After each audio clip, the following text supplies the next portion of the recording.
அங்கே பார்த்தா ஹாகில் இருக்கான் இல்லையா, அவன் வந்து ஏதோ ஒரு பொண்ணை கூட கையை பிடிச்சி பயங்கரமாக வழிஞ்சு பேசிக்கிட்டு இருக்கான். இவன் வந்து யாரோ ஒருத்தைய லவ் பண்ணுறான் போல. இவனுக்கும் நமக்கும் கல்யாணம் போகிறது இவனுக்கு தெரியுமா தெரியலையான்னு தெரியலையே.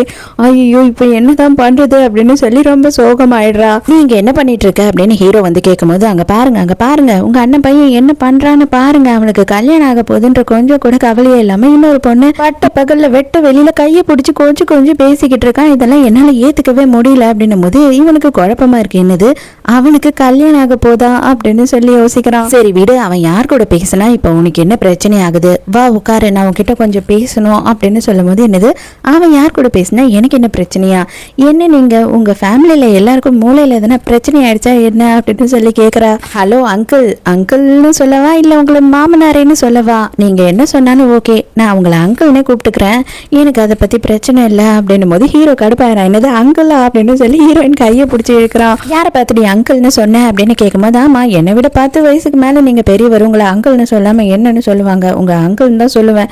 ஏன் அவனுக்கு நீங்க அங்கிள் தானே, அப்ப எனக்கும் நீங்க அங்கிள் தான் அப்படின்னு சண்டை போட்டுக்கிட்டு இருக்கா. ஹீரோக்கு இப்ப நல்லாவே புரிஞ்சிடுச்சு ஹீரோயின் தப்பா நினைச்சுக்கிட்டு இருக்கா அப்படின்றது. இவன் என்ன பண்றான் அப்படின்னு பார்த்தா அவ கூட சேர்ந்து பிளே பண்றான்.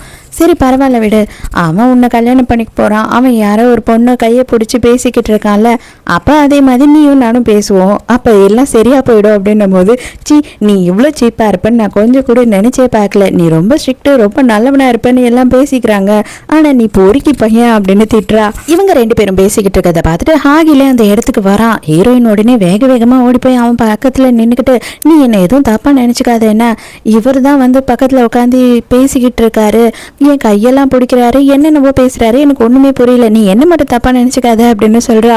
இவனுக்கு நான் ஏன்டா இவ்வளவு தப்பா நினைக்கணும் அப்படின்ற மாதிரி பயங்கர கன்ஃபியூஷனா இருக்கு. இவனும் என்ன பண்றான் அப்படின்னு பார்த்தா அவங்களுக்குள்ள ஏதோ சண்டை போல அப்படின்னு நினைச்சுக்கிட்டு மொட்டையா பேசுறான். சரி கல்யாணம் வரைக்கும் எந்த பிரச்சனையும் பண்ணிக்காதீங்க நீங்க 2 பேரும் அப்படின்னு சொல்றான். சரி வா நம்ம 2 பேரும் வந்துட்டு கிளாஸுக்கு ஒன்னாவே போகலாம் அப்படின்னு சொல்லி கூட்டிட்டு போறாளா. அப்படியா அங்கிள் நான் போவா அப்படின்னு சொல்லி கேட்குறான். அவர்கிட்ட ஏன் கேட்குற, நீ வா அப்படின்னு எடுத்துட்டு போறா ஹீரோயின். இப்போதான் ஹீரோ வீட்டுக்கு ஃபோன் பண்ணி நீங்கள் எந்த ஃபோட்டோவை அனுப்பி வச்சிங்க அப்படின்னு சொல்லி கேட்டு தெரிஞ்சுக்கிறான். இதுலேயே ஹீரோ கன்ஃபார்ம் பண்ணிக்கிறான்.